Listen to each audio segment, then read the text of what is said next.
Hello साथियों, मैं भी सिटी वाले भूगापुर के यूट्यूब चैनल पर एक बार फिर से आपका स्वागत करता हूं। देखिए, आज हम लोग द्रव अवस्था के परिवर्तन के बारे में जो कल बात की तो उससे आगे की चर्चा करेंगे। यहाँ पे देखिए, कल आपको दो क्वेश्चन दिए गए थे कि यदि गर्मियों के दिनों में हम घरों के छत के ऊपर यदि पानी भरते हैं तो नीचे से हमको क्या होता है, ठंडा का अनुभव होता है। क्यों? रीजन आपका कल का जो आंसर था, यानी ये क्वेश्चन जो बताया गया था, पसीने मनुष्य के शरीर से जो पसीना निकलता है उसके बाद मनुष्य को ठंडक क्यों लगती है, मतलब ठंडी थोड़ा सा ठंडक का अनुभव होता है। वही सेम कंडीशन होती है गुप्त ऊष्मा के कारण। यानी अगर आप ऊपर पानी भर देते हो, छत के ऊपर पानी भर देते हो, तो जो अंदर का तापमान होगा, आपके कमरे के अंदर का जो तापमान होगा, जब ऊपर का पानी वाष्प बन के उड़ने लगेगा तो वो क्या करता है, जो ऊर्जा होती है उसको कहाँ से लेता है, आपके कमरे के टेम्परेचर से ही लेता है। यानी कमरे का जो तापमान होता है उसी तापमान से उसकी जो गुप्त ऊष्मा होती है उससे वो क्या करता है, वाष्प अवस्था में परिवर्तित होता है, जिसके कारण कमरे का तापमान कम हो जाता है और कमरा ठंडा हो जाता है। दूसरा है कि दूसरा क्वेश्चन हमारा था कि यदि जो जल होता है, घड़े का जल होता है, वो अन्य जलों की अपेक्षा ठंडा क्यों होता है। तो यहाँ पे देखिए, जो हमारा घड़ा होता है, घड़े में अति सूक्ष्म छिद्र होते हैं, जिसके कारण कुछ पानी की बूंदें क्या होती हैं, घड़े के बाहरी सतह पर जमा हो जाती हैं, और वो बाहरी सतह पे आने के कारण वो जो बूंदें होती हैं, जो जल की बूंदें होती हैं, वो वाष्प अवस्था में परिवर्तित होकर उड़ना चाहती हैं, जिसके कारण वो जो ऊष्मा होती है वो घड़े के अंदर का जो जल होता है उसकी गुप्त ऊष्मा से लेती हैं।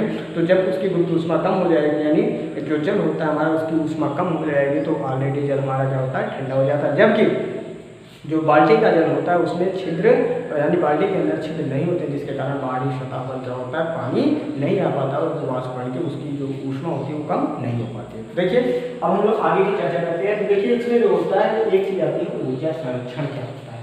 तो ऊर्जा के बारे में बताया गया था, जो आपकी ऊर्जा होती है वो तो ना तो उत्पन्न की जाती है और ना ही नष्ट की जाती है। यानी जो आपकी एनर्जी होती है वो ना उत्पन्न हो रही है और ना ही नष्ट की जाती है, केवल एक रूप से दूसरे रूप में क्या होती है, परिवर्तित की जाती है। यानी इसका केवल रूपांतरण किया जा सकता है, इसी को हम क्या कहते हैं, ऊर्जा संरक्षण कहते हैं। अर्थात एक रूप से दूसरे रूप में इसको परिवर्तित किया जा सकता है, बाकी और कुछ नहीं किया जा सकता है, ना तो उसको उत्पन्न किया जा सकता है और ना ही नष्ट किया जा सकता है। तो ये बात की ऊर्जा संरक्षण की। अब देखिए, जो गुप्त ऊष्मा की बात कर रहे हैं, तो 1 किलोग्राम बर्फ अगर हम लेते हैं, 1 किलोग्राम बर्फ को जल में परिवर्तित करने के लिए हमको जो है 334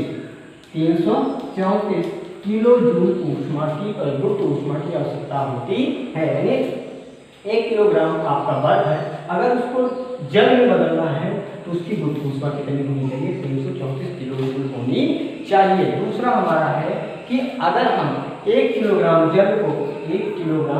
जल को इसमें बदलें, वाष्प अवस्था में परिवर्तित करना चाहते हैं, तो जो एनर्जी हमारी होती है वो 2258 किलो जूल की होनी चाहिए। 2258 किलो जूल की जो एनर्जी होती है, गुप्त ऊष्मा होती है, अगर उसको मिलती है तो वो 1 किलोग्राम जल क्या होता है, वाष्प अवस्था में बदल जाता है। यानी 1 किलोग्राम बर्फ को जल अवस्था में परिवर्तित करने के लिए 334 किलो जूल गुप्त ऊष्मा की आवश्यकता होती है, जबकि 1 किलोग्राम जल को वाष्प अवस्था में बदलने के लिए 2258 किलो जूल गुप्त ऊष्मा की आवश्यकता होती है। ये बात आपको याद रखनी है। फिर इसके बाद हम लोग सीखेंगे वाष्पीकरण क्या होता है। देखिए, वाष्पीकरण क्या होता है ये आप लोग सीखेंगे। वाष्पीकरण का मतलब होता है जल का, देखिए वाष्पीकरण में आप जो वाष्प समझ रहे हो, वाष्प आ रहा है, यानी जो जल अवस्था होगी वो द्रव अवस्था होगी, उससे किसमें परिवर्तन होगा, वाष्प अवस्था में परिवर्तन होगा।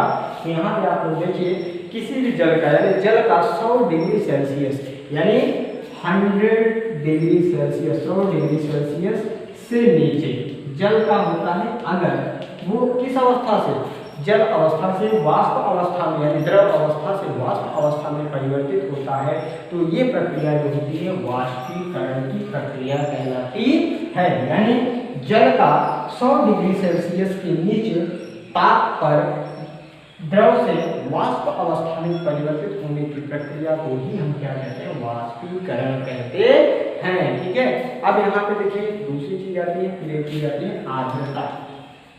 अब हम लोग देखेंगे आर्द्रता क्या होती है। आर्द्रता का मतलब होता है नमी। नमी आप लोग जानते हो ना, नमी क्या होता है, वायु जैसे कोई भी वस्तु होती है, कहीं मान लीजिए हमारा एक कमरा है, कमरों में क्या होती है, शीलन आ जाती है, बारिश के दिनों में क्या होती है, दीवारों पे शीलन चढ़ जाती है, तो वो शीलन ही हमारी क्या है, आर्द्रता है, इसको क्या बोलते हैं, आर्द्रता की परिभाषा होती है वायु में जल वाष्प की जो मात्रा होती है उसी को हम क्या कहते हैं, आर्द्रता कहते हैं। यानी वायु में जल वाष्प की जो मात्रा होती है, यानी वाष्प रूप में जल होता है ना, तो वो जो मात्रा वायु में मिल जाती है, जल के अणुओं की जो मात्रा वायु में मिल जाती है, उन जल की मात्रा को हम क्या कहते हैं, आर्द्रता कहते हैं। यानी वायु में जल वाष्प की मात्रा को हम क्या कहते हैं, आर्द्रता कहते हैं। ये देखिए सर्दियों के दिनों में क्या होता है, शीतलहर चलती है, वो किसके कारण आता है, वायु के ही तो कारण आता है। अगर नमी होती है, जहाँ पे नमी होगी वहाँ पे क्या होती है, वाष्प होते हैं, वायु जहाँ पे होगी वहीं पे क्या होती है, नमी होती है। ये हमारी बात की है ऊर्जा, आगे थोड़ी बात की ऊर्जा संरक्षण। तो ऊर्जा संरक्षण क्या होता है, किसी भी वस्तु की जो ऊर्जा होती है, किसी भी पदार्थ की जो ऊर्जा होती है, ना तो उत्पन्न की जाती है ना ही नष्ट की जाती है, केवल ऊर्जा का एक रूप से दूसरे रूप में रूपांतरण किया जाता है, जिसे ऊर्जा संरक्षण का नियम भी कहते हैं।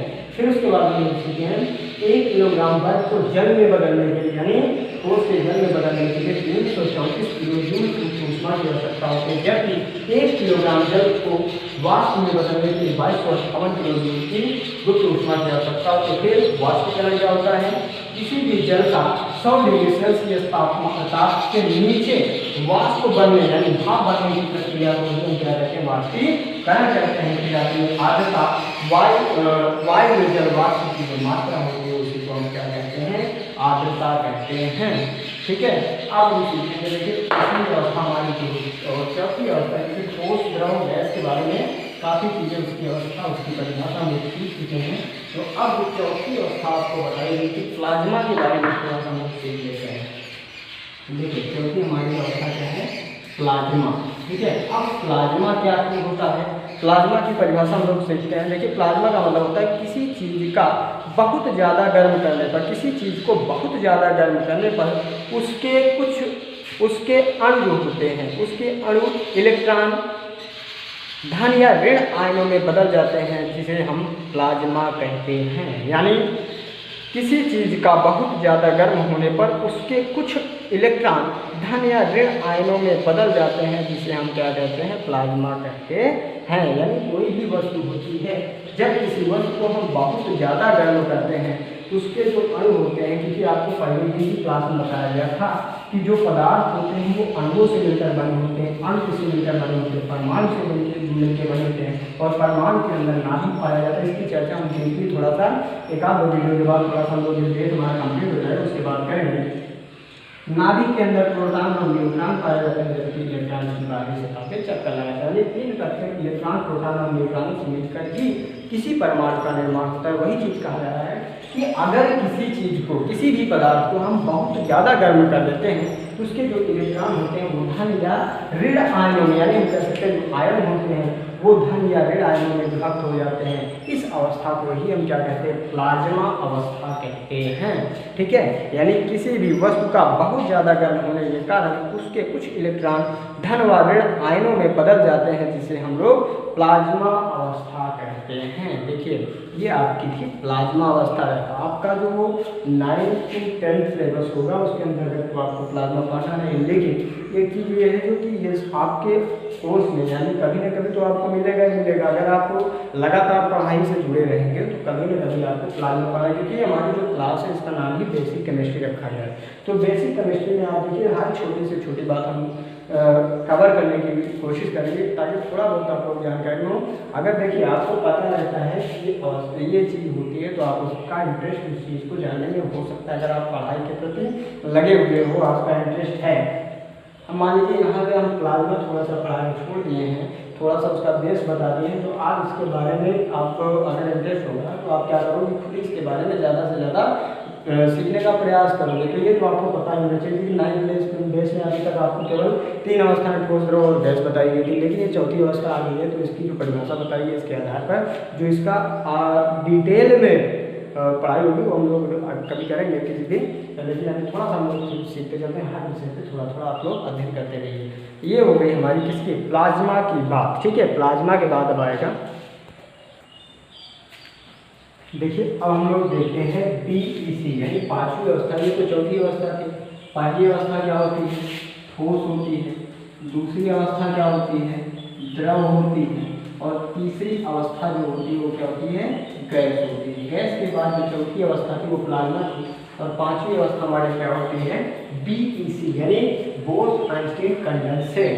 ये आपके पदार्थ की पांचवी अवस्था होती है, बोस-आइंस्टीन कंडेंसेट, जिसका विवरण जो है सत्येंद्र नाथ बोस यानी वैज्ञानिक सत्येंद्र नाथ बोस ने 1924-1925 ईस्वी के लिए दिया था। उन्होंने कहा था कि बहुत कम घनत्व वाली गैस को -273.15 डिग्री सेल्सियस या 0 डिग्री केल्विन पर ठंडा करने पर कण एक दूसरे से टकराना बंद कर देते हैं, तब पदार्थ की जो अवस्था उत्पन्न होती है उसे ही BEC यानी बोस-आइंस्टीन कंडेंसेट कहते हैं। यानी उन्होंने कहा था कि वे गैसें जिसका घनत्व बहुत कम होता है, अगर उनको -273.15 डिग्री सेल्सियस या 0 डिग्री केल्विन पर ठंडा करें तो उनके जो अणु होते हैं वो आपस में क्या करते हैं, टकराना बंद कर देते हैं, जिसके कारण जो अवस्था उत्पन्न होती है उस अवस्था को ही हम बोस-आइंस्टीन कंडेंसेट कहते हैं। इसके बारे में वैज्ञानिक सत्येंद्र नाथ बोस ने 1924 से 1925 ईस्वी में इसका विवरण दिया था, जिसके कारण इस अवस्था को बोस-आइंस्टीन कंडेंसेट के नाम से जाना जाता है। ये तो थी हमारी पांचवी अवस्था की बात। देखिए अब हम देखते हैं भौतिक एवं रासायनिक परिवर्तन में अंतर क्या होता है, यानी समानता भी देखेंगे उसी के साथ साथ और अंतर भी देखते हैं कि भौतिक एवं रासायनिक परिवर्तन में अंतर क्या होता है। तो यहाँ पे देखिए पहला अंतर जो होता है भौतिक अवस्था। किसी भी भौतिक अवस्था में कोई भी नया पदार्थ नहीं बनता है। यानी अगर हम भौतिक अवस्था की बात करें, भौतिक अवस्था दूसरा है हमारा रासायनिक अवस्था। रासायनिक अवस्था किसी भी पदार्थ की दो अवस्थाएं होती है, पहली होती है भौतिक अवस्था, दूसरी होती है रासायनिक अवस्था। तो यहाँ पे देखिए पहली अवस्था जो होती है भौतिक अवस्था क्या होती है, भौतिक अवस्था के अंतर्गत किसी भी पदार्थ में जो होता है कोई नया पदार्थ नहीं बनता है। कोई भी पदार्थ आपके पास है उससे आप नया पदार्थ नहीं बना सकते, उसकी अवस्था आप परिवर्तित करते हैं। जैसे देखिए आपका कोई गेंद होती है, प्लास्टिक की गेंद होती है, अगर उसको हम उस पर दबाव डालते हैं या प्रेशर बनाते हैं तो क्या होता है, उसका आकार बदल जाता है। लेकिन उससे गेंद के अलावा कहो कि प्लास्टिक के अलावा रबर बन जाए तो ऐसा मुश्किल है। तो ये पहला होता है कि भौतिक अवस्था में किसी भी नए पदार्थ का निर्माण नहीं हो सकता है, जबकि रासायनिक अवस्था में कोई भी नया पदार्थ आपका बन सकता है। ठीक है। दूसरा होता है इसमें किसी ऊष्मा का लेन देन नहीं होता है कहीं से। दूसरा जो आपका होता है पहला था कि इसमें क्या होता है कोई नई चीज नहीं बनती। दूसरा क्या होता है ऊष्मा का जो होता है भौतिक अवस्था में लेन देन नहीं होता है, जबकि रासायनिक परिवर्तन के बाद में पदार्थ का गुण परिवर्तन से पहले पदार्थ के गुण से भिन्न होता है। यानी ऊष्मा का लेन देन हो सकता है। यानी पहली चीज पहला भौतिक अवस्था में क्या होता है कोई नया पदार्थ नहीं बनता है, जबकि रासायनिक अवस्था में कोई नया पदार्थ बनता है। दूसरे में आपका क्या होता है किसी भी प्रकार की ऊष्मा का लेन देन नहीं हो सकता, जबकि इसमें क्या होता है दूसरी अवस्था में ऊष्मा का लेन देन हो सकता है। यानी ये ऊष्मा को ले भी सकता है और ऊष्मा को बाहर भी करेगा। यानी किसी भी पदार्थ की अगर रासायनिक अवस्था होगी तो उस कंडीशन में क्या करता है ऊष्मा को बाहर भी कर सकता है और अंदर भी कर सकता है, लेकिन भौतिक अवस्था में वो ऐसा नहीं करता है। फिर तीसरी समानता क्या होती है, इसमें आकृति और आयतन दोनों क्या होते हैं निश्चित होते हैं, लेकिन इसका भी आकृति और आयतन निश्चित होता है। ये तीसरी समानता होती है। ठीक है। अब इसके बाद देखिए भौतिक परिवर्तन क्या होता है, जैसे पानी का बर्फ में बदलना ये भौतिक अवस्था है। ये मत समझिएगा ये रासायनिक होता है। पानी का क्या होता है बर्फ में बदलना एक आपकी भौतिक अवस्था है। सोने या लोहे की कोई वस्तु होती है उसका आकार बदल देना यानी क्या है आपकी भौतिक ही अवस्था है। आप लोग इसको क्या समझेंगे रासायनिक अवस्था मत समझिएगा। यानी पहली चीज़ क्या होता है बर्फ का किसमें पानी का बर्फ में बदलना, ये आपका रासायनिक भौतिक परिवर्तन होता है। सोने या लोहे की वस्तु का आकृति बदलना ये भी क्या होता है आपका भौतिक परिवर्तन होता है। कागज़ के टुकड़ों का जलना ये भी क्या होता है सब आपका क्या होता है भौतिक परिवर्तन होता है। फिर उसके बाद रासायनिक परिवर्तन में मोमबत्ती का जलना होता है, रोटी का बनना होता है, सब्जी का पकना होता है। ये सारी चीज़ें क्या होती हैं आपका रासायनिक अवस्था के अंतर्गत आती हैं। तो देखिए ये क्लास आज हम लोग यहीं पे ख़त्म करेंगे। आप लोग जो है पढ़ाई से लगे रहिए। कल हम लोग जो होता है द्रव्य की जो अवस्थाएं होती हैं, द्रव्य के प्रकार जो होते हैं, टाइप्स ऑफ मैटर, यानी द्रव्य के प्रकार, क्योंकि द्रव्य के ये मत समझिए कि अभी आप लोगों को 3 टाइप बता दिया, 5 टाइप बता दिए तो वही होता है। देखिए ये इसके अंतर्गत आता है शुद्ध पदार्थ, और यहाँ पे क्या होता है, दूसरा होता है अशुद्ध पदार्थ। ठीक है, शुद्ध पदार्थ और अशुद्ध पदार्थ। शुद्ध पदार्थ क्या होता है इसकी चर्चा हम करेंगे, अशुद्ध पदार्थ क्या होता है इसकी चर्चा। ये तो द्रव्य के प्रकार आपको 5 प्रकार बताए गए थे। ठोस इसकी अवस्था है, द्रव्य की अवस्था है, ठोस अवस्था, द्रव अवस्था, गैस अवस्था, प्लाज्मा अवस्था और बोसॉनिक कंडेंसर यानी बीसी। लेकिन कल जो नेक्स्ट वीडियो में जो चर्चा करेंगे वो द्रव्य के प्रकार, शुद्ध पदार्थ क्या होता है, अशुद्ध प्रकार क्या होता है, शुद्ध प्रकार कितने प्रकार के होते हैं, अशुद्ध प्रकार के पदार्थ कितने प्रकार के होते हैं, इन सब बारे में हम लोग क्या करेंगे कल विस्तार से चर्चा करेंगे और अच्छे से इसका अध्ययन करेंगे। तो देखिए जो हमारी केमिस्ट्री की क्लास है बहुत ही छोटी छोटी बातों को समाहित करके वीडियो हम लोग आप लोगों के लिए बुला रहे हैं। तो अच्छे से अच्छे आप लोग देखिए, कुछ चीज़ें मान लीजिए इसमें से छूट रही हो, अगर आप लोगों को लग रहा हो इसे पूरा प्रयास किया जाए, कोई भी बेसिक से बेसिक चीज़ आपको बताइए, कोई भी चीज़ छूटने ना पाए, लेकिन फिर भी आप लोगों को लग रहा है तो आप लोग कमेंट बॉक्स में उसको बता सकते हैं, तो उसका भी आप लोगों को पूरा का पूरा डिटेल दिया जाएगा। तो ढंग से पढ़ाई कीजिए और अच्छे से तैयारी कीजिए ताकि केमिस्ट्री और फिजिक्स में आपको कहीं से कोई दिक्कत ना हो सके। ढंग से रोज़ की क्लास देखिए, नोट्स बनाइए और पढ़ाई कीजिए। Thank you.